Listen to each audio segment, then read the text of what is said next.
All right, welcome football fans to a Wednesday episode of the Call Sheet Daily Podcast. I'm your host, Kevin Smith. This is normally our Whiteboard Wednesday episode, but we're taking a little bit of a different spin on Whiteboard Wednesday today. Not really talking about scheme so much as we are discussing the broader view of coaching. We're going to get into the psychology of coaching and really sort of the question we're going to ask today. And the subject of the podcast will be, to what degree do coaches have to be psychologists in dealing with athletes today? And to talk about that, my good friend, longtime college baseball coach, and a man who's spent some time studying this subject, Wayne Mazzoni. Coach Maz, welcome on board. I'm still pumped up from that intro music. That was awesome. Yeah, that was legit. Yeah. I know. Wayne is a diehard Dave Matthews fan, been to over 100 shows. He and I are going to go see Dave Matthews together in a couple weeks. That's right. That's exciting. See if you can hit up Dave about some licensing rights to get some of his, some better intro music there. I see him actually. He's in NFL and college football stuff they uses, but I don't think we have the same budget to get his stuff. Yeah, I don't know. I'll talk to the big guy about that.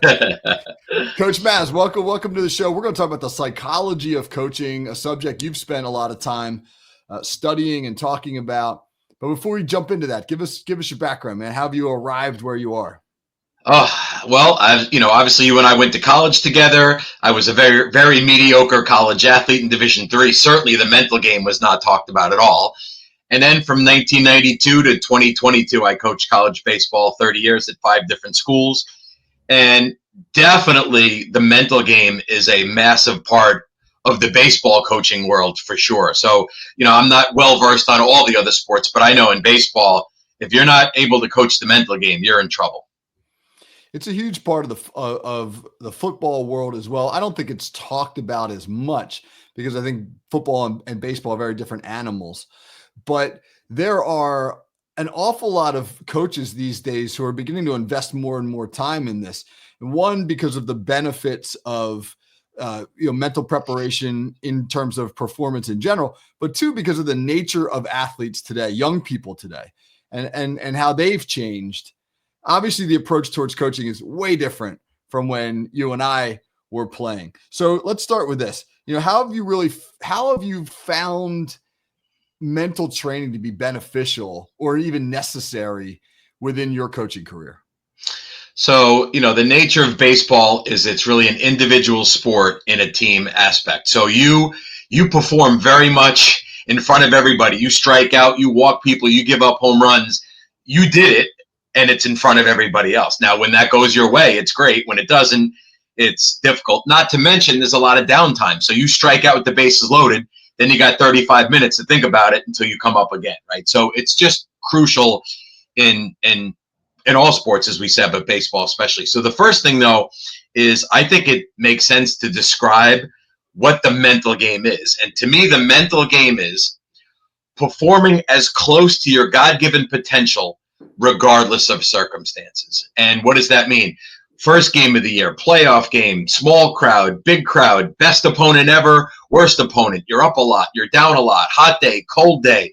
There's a million circumstances that are out of your control. So to me, having the mental game down is your ability to perform as well as you possibly can, no matter all these other things that are going on around you. And there's always going to be things going on around you. It's interesting. You talk about the individual in baseball, and football is such a collective game, but there are certain position groups in football that do attract attention because simply their isolation on a football field, wide receiver, D-back, quarterback, etc. And it is incredibly important with defensive backs in particular, because I think that's the closest thing I can make an analogy to with baseball. You get beat for 6 as a defensive back, everybody sees it. I mean, if you get beat on a pass rush as a guard, not too many people see that. They just know like the quarterback got sacked, but in real time, you can't really dissect how it went down.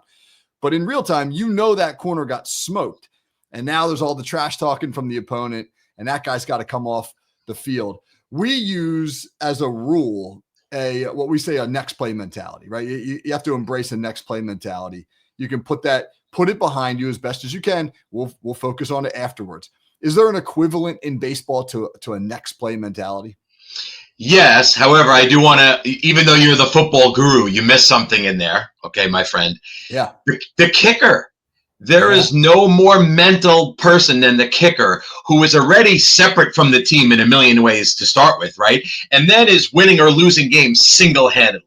That, you talk about needing a sports, mental coach. Definitely a kicker does for sure. But absolutely there's a next play mentality in baseball. And back when I was recruiting and I found a pitcher that I liked, I would wait for some adversity to happen, right? Because it's going to happen. So if a guy let up a home run or a big hit, did he now nibble and walk the next guy and the game unraveled on him, which is a guy you don't want? Or did he give up a home run and then basically come back and just attack the next guy and strike him out? That's the guy you want, or you certainly want to train him to do that, because you're going to give up home runs.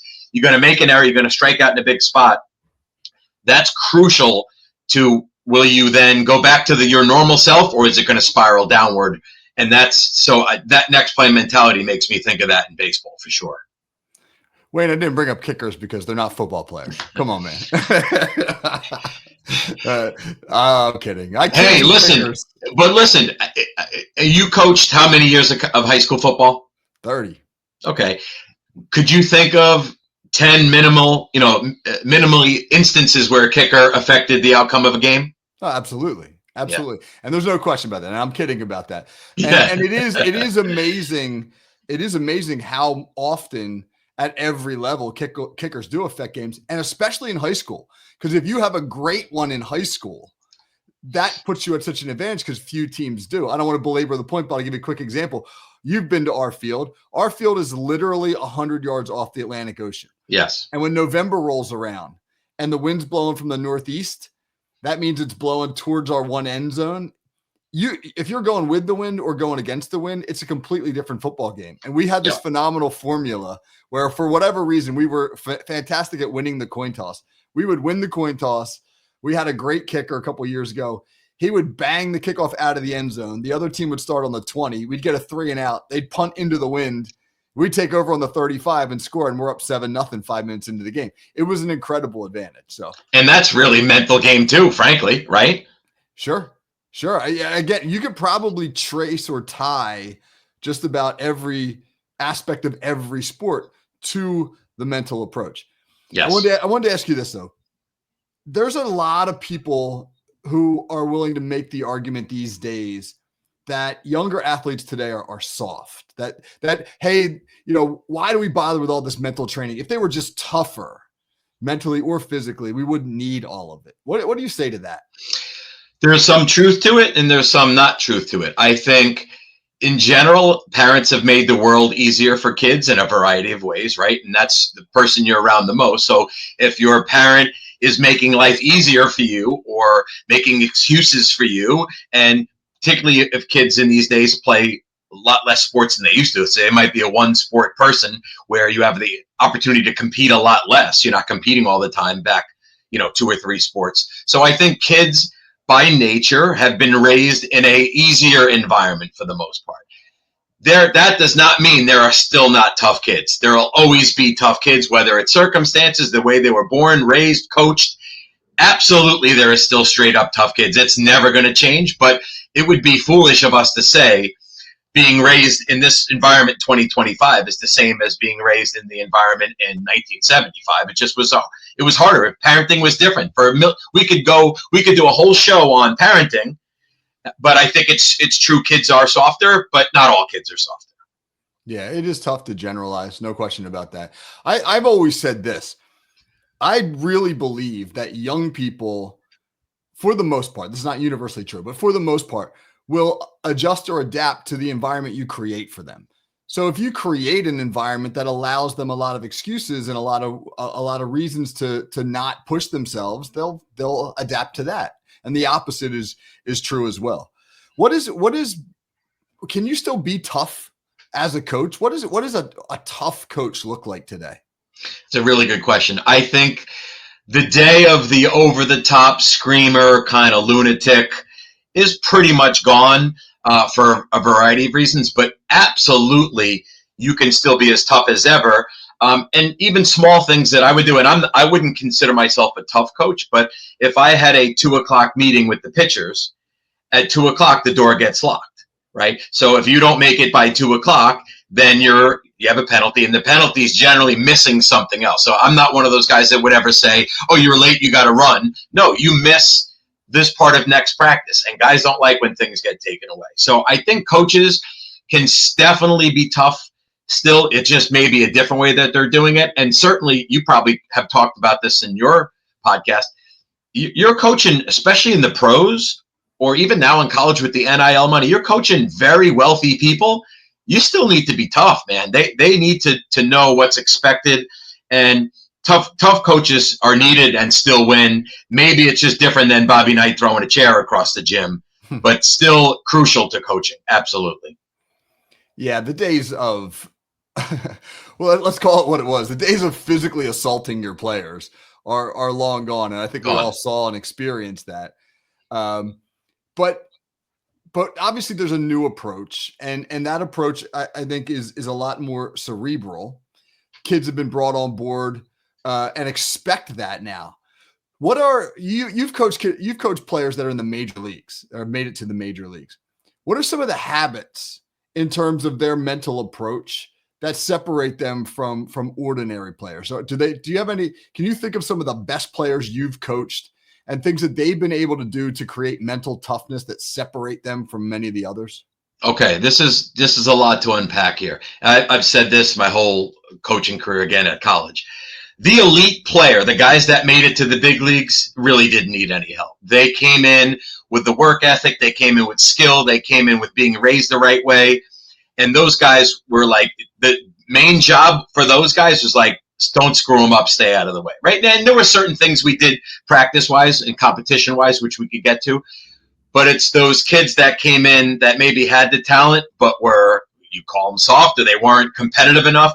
There are things that was needed to do with those guys to get them more like the guys that were on their way to the big leagues, because they had it, whether it was confidence or whatnot, which confidence is a big part of the mental game. But I guess to your point, it's like the elite guys already had it. It's the rest of the guys that needed to catch up to where they were at. Yeah. Now, what would you do as a coach when you ran into guys who were really struggling mentally? How would you try to, I don't want to say like get them out of their funk, but I mean, how would you really try to recraft their approach?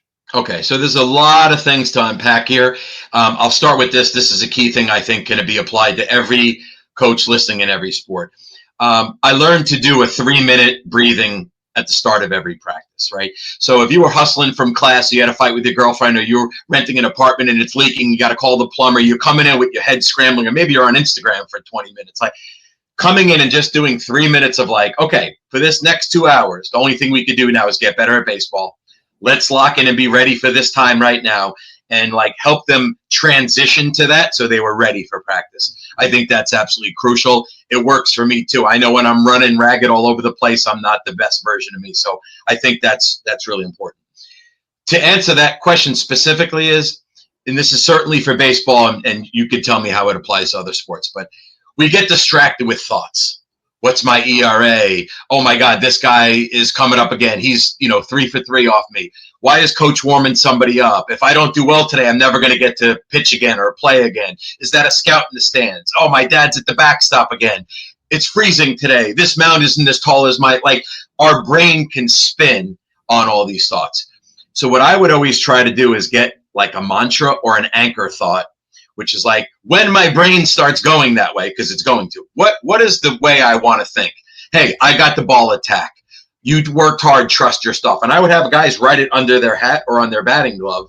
And you would see guys actually step off the mound, look under their hat. You would see them look at their batting glove. And it was like how to redirect your thoughts when the thoughts were going sideways. So I think that's crucial for everyone in every sport, because your mind will spin. That kicker who's 0 for 2 on extra points is probably thinking to himself, oh my God, if we score here, I don't want to blow this one again. It's no. Line up, trust your spot, kick it through the end zone. Like there must be something everyone has to get your mind where it needs to be. And I think that's something that works for everybody that I've coached. They really buy into that. It's funny. I don't know anything about kicking, but I would always say to the kicker the same thing. Anytime he was going out for a big kick, I would just say the same thing. I'd just say, keep your head down, keep your head down. Like, because that to me was the simplest thing that I could remind him of and give him one thing to focus on. And otherwise, he's going to do his thing because he knows a lot more about it than I do. I really believe with football that you can create paralysis by analysis. I really believe if you clutter an athlete's brain, you give them, all right, here's 10 things that I want you to think about. Absolutely. In deep trouble. So you really kind of have to find the sweet spot. I like your idea about a mantra because that's 3 words, or that's something very simple, but that can have a big impression. And I always find it funny, man, when I'll go to these clinics and you'll hear these coaches just talk about, hey, we give them these 8 things to focus on. I don't believe that any young athlete can focus on 8 things. We kind of have a rule of 3 where we try to say, like, no more. I don't want to give them any more than 3 points of direction. Do you experience that in baseball too? That you do create that paralysis by analysis, too much thinking? Oh, 1,000%. And in baseball, it gets mechanical. What's my front side doing? What's my back elbow doing? Where's my strides? Like, dude, that's not the point right now. That's time for practice. Like, now the whole point is beat the guy beat the guy in the box, beat the guy on the mound. So yeah, we get these kids analyze so much because of the modern world. They train a lot and they get coached a lot. So they think the answer sometimes is in this mechanical adjustment. And when you are playing and thinking about your own mechanics, you're actually not competing against the other guy against you. You're competing against your own self.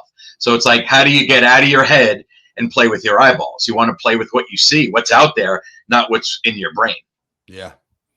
Now, I wanted to touch on something real quick that you mentioned a minute ago when you were talking. You said, my dad's at the backstop, which is that's a very interesting comment because now you've dealt primarily throughout your career with college kids. I'm dealing with high school kids. The dad is a much bigger issue, I think, for me than for you because he's so prevalent. There have been many times when a kid's coming off the field and I'm talking to him, but he's actually looking over my shoulder into the stands because, his dad's up there coaching and redirecting. How do you try to lessen the influence of those outside distractions, whether it's a parent or a peer group? How do you try to create a scenario by which that young athlete is really focused on one voice, whether it's the coach's voice or their own voice? It's a tough thing to crowd out all the noise. I think you just, on that particular scenario, which would drive me crazy if in that situation is, hey, we're going to prepare for this. During game time, you're mine, right? You want to talk to your parents after all the time you have in the world to talk to them. During a game when I'm coaching you, it's me only. So we're not going to allow that. And if I see you looking up in the stands, well, you'll miss the next series because we're not putting up with that kind of thing. And I think kids also, and the tough kids, if you will, don't allow their parents to do that and don't allow their parents to make excuses. Oh, well, somebody missed a block in front of you and that's why. No, dude, I messed up. Like those are the kind of kids that you want. And I think you could prepare them to say your parent loves you, so they're going to try to lessen your pain, but that may not be the best way to get you better. So I think nipping that in the bud ahead of time is the only way to handle that. Yeah. It's funny. My son Aiden's 12, and he plays AAU basketball, and basketball, the parents are right there. They're like basically on the court and they're constantly yelling all the time. And I tell them, don't look at me. Don't look at you. I'm not your focus at all. He's got a great coach. Focus on your coach. Hard to do. Very hard. Go ahead. I was going to say an interesting thing, and I tell this a lot because parents need to hear it, is Chuck Ristano is the head baseball coach at Navy. Okay. And he says when he's recruiting, he looks for players that have up the line parents. That means he wants players whose parents are chilling in the outfield or deep. If they're in the backstop yelling and coaching, and he goes, that's a problem, man. I don't want that. I want kids who are self-sufficient. So I remind kids of that too, and parents that I work with for recruiting. I'm like, let your kid play. Talk to him later. That turns people off. Don't do that. It is incredible when you think about the impact that parents have. My gosh, we just saw it at the NFL level with Shedeur Sanders. I mean, there were teams that truly did not want to tackle what they believed was going to be the complication of dealing with Dion in all of that. And that's a rare example, obviously, but it's not exclusive to lower levels of sports. Yeah, I mean, to be honest, I don't know. I would have thought in a way that would have been a positive to have that, type of legacy and that kind of thing. But I'm not locked in enough to know that. I did think he was going early, and it's crazy that he lasted that long, but time will tell. And, we've learned this much in any sport. Where you're drafted doesn't always determine how your career goes. No, Brock Purdy just got paid.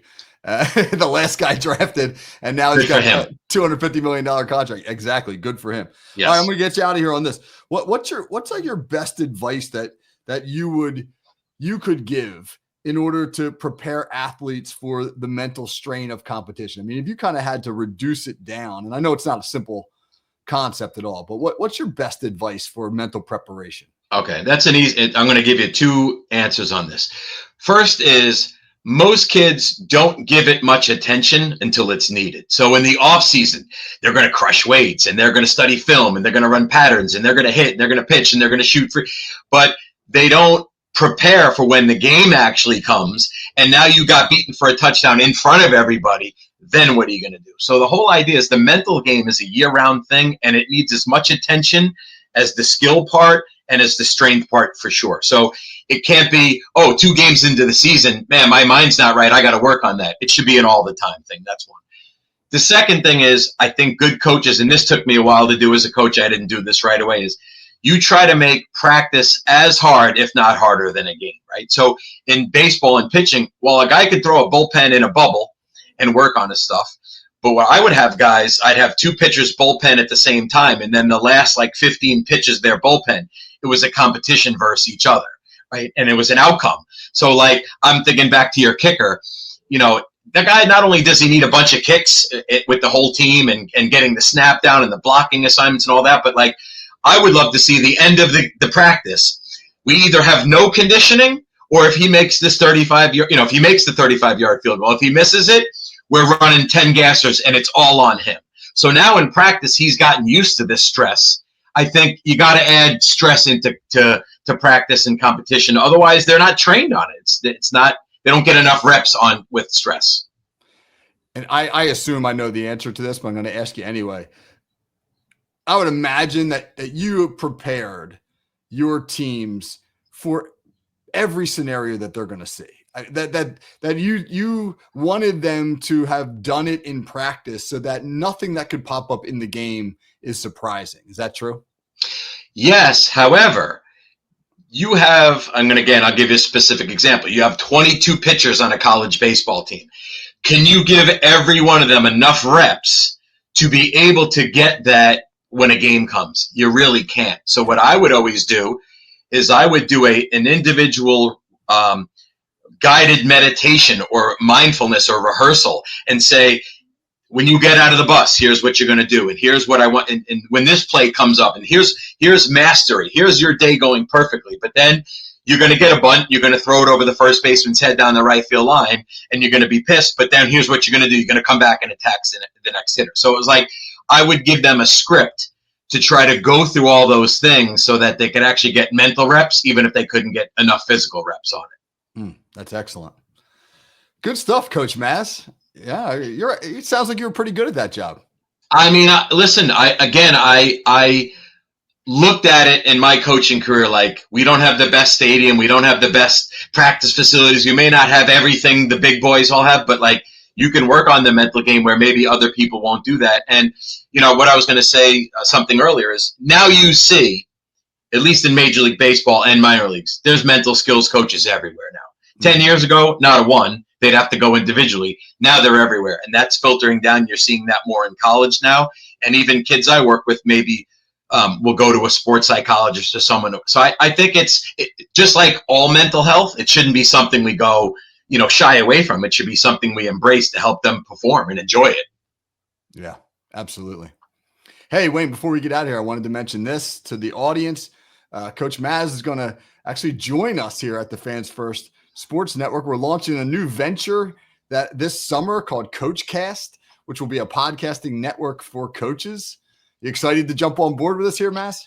Yeah, I'm going to kind of take what I have been doing on my own, basically, which is getting cool baseball people, whether it's pro players, pro coaches, college coaches, some big people, and like, hey, what's your journey been like? What were you like as a kid? What was your path to get to where you are? I think we can all learn so much from people that we want to be like and finding out what their journey is. So that's what I hope to bring to that group, specifically for a baseball thing, because that's my jam. So yeah, you had the Boston Red Sox hitting coach on recently. Yes, yeah, he's a great guy. Went to UConn. Basically, was a private. Think about this, Kevin. He was a good player, got drafted, but he was a private sports coach. He was running an academy, and he did such an unbelievable job that he got hired by our organization, the Twins. He did such a good job there. Boom, he goes from an academy in Massachusetts in the Berkshires to the Red Sox hitting coach like within 4 years. So why? Because he's very good at what he does. Yeah. Well, talent usually gets discovered. So yes, exactly. Maz, this was great. I appreciate you coming on, man. Thanks so much. I hope to do a few of these back and forth over the next couple of years, Smitty. Oh, absolutely. Me too. Okay, so for Coach Mazzoni, this is Kevin Smith. This has been the Call Sheet Daily here on Wednesday. Join me tomorrow. It's our State of the Franchise show, and I'll have Rob Guerrero, who hosts the Stats on Fire podcast, coming on from the Gold Standard Network to talk about the San Francisco 49ers. That's going to be a great show with Rob. So for Coach Maz, have a great day, everybody. Take care. Take care, everyone.